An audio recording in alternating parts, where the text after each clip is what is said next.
Hello and welcome to Canadian Franchise Opportunities, your guide to Canadian franchises. You can find us on the web at cafranchiseopportunities.com. Today's presentation is on selecting a cleaning franchise. 6 tips to finding the one that works for you. Let's get started.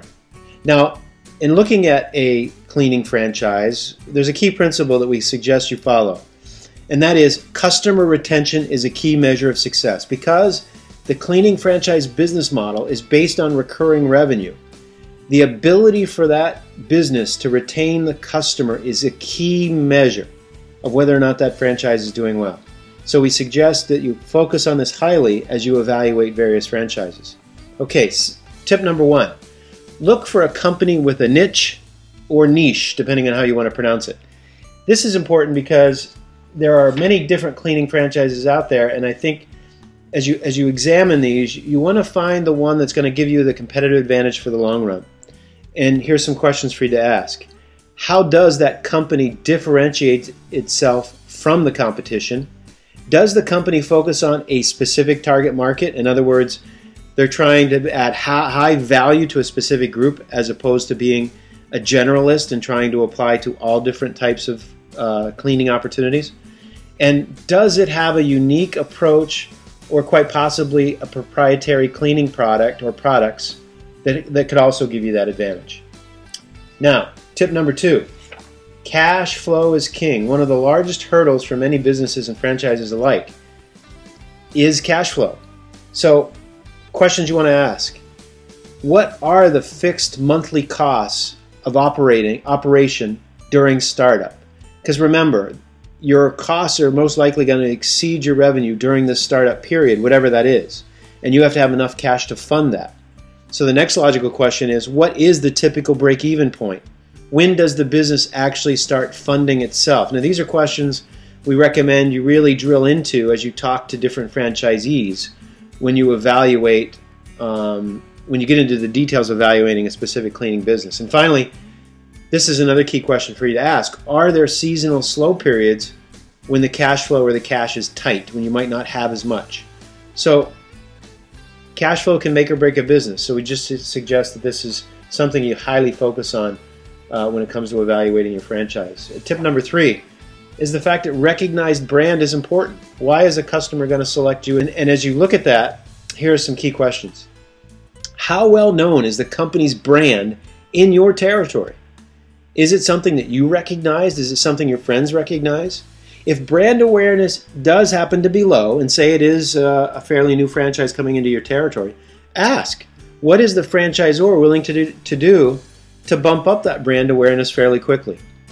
And then thirdly, ask the question, is customer loyalty high? And here's why this is plugged in. You might first feel like there might be a disconnect here between loyalty and brand, but there's not. If that business demonstrates a high customer loyalty, you'll find that a recognized brand, this whole idea of recognized brand, that's going to quickly follow. So I would be less worried about recognized brand if in fact the franchise you're looking at has high customer loyalty. Okay, tip number 4, you need to focus on return on investment.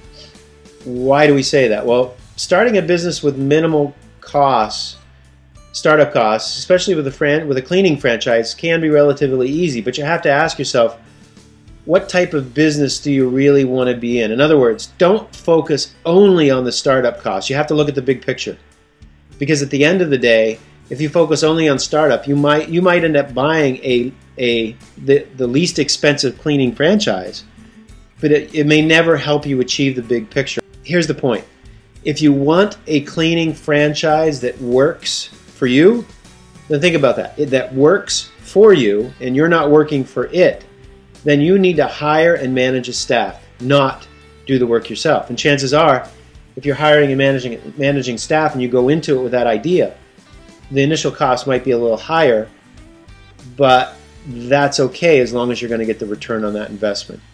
If you want to learn more about franchise ROI, we suggest you actually go to cafranchiseopportunities.com and do a search on franchise ROI, and you're going to find an article that's going to give you some more details on that.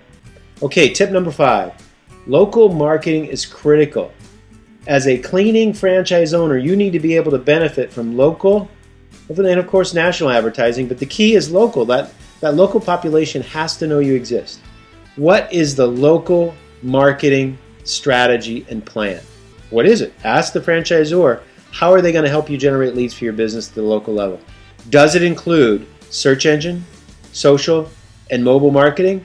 These are currently 3 key aspects of a cost-effective approach to developing local leads for any business. And the franchisor can help you in this manner by providing the centralized expertise to include this type of approach.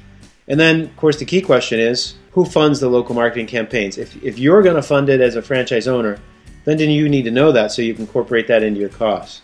Okay, last tip. Strong training program. Really dig into the training program offered by the franchisor to ensure that it provides training in all aspects of the business, from accounting to invoicing to managing customers to training your employees. You want to get into those details and ask that question. Is training provided in all those different aspects of the business? Also, you want to ask, is there ongoing training provided? So you may get that initial training, but what are you going to get after that initial training to keep you up to date on how to continually improve your business? And then lastly, this is typically lumped into training, is support. What type of support do you get beyond training after you leave that initial class? So those are the 6 tips. I want to thank you for taking the time to listen. Please be sure to visit us at cafranchiseopportunities.com and check out our free tools. Franchising 101 gives you the basics on franchising.